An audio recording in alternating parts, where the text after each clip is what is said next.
Io mal te nanaka, io mal koreyei. Nama akkas gooti miti.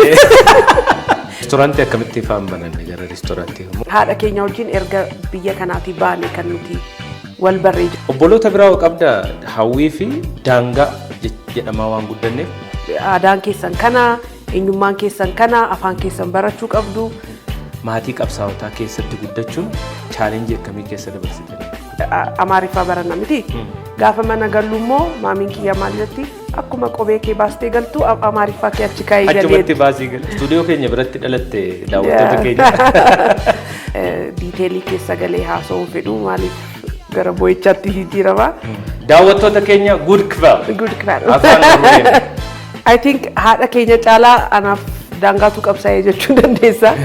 Waan addatti yaadattu hin qabdu waanuma ijoollummaatti ka'ee si waliin guddate waan ta'eef jechaadha. Daangaa aanaa Hirphaa Gaanfuree taanee gama aartiin isa ta'uu gara even qabsoo hidhannootiin nama qabsaa'aa ture. Actually waa'ee kana dubbachuun barbaadu jedheen ture garuu erga kaastee. Wallee sana kanuma waa'ee ishee ibsuu waan hanqatteef. Bara haati koo sirba eegaltee sana zaaree gaallinyaa izzafanam jedhamaa guddatte. Daawwattoota keenya yeroo jalqabaatiif nama umurii isaa.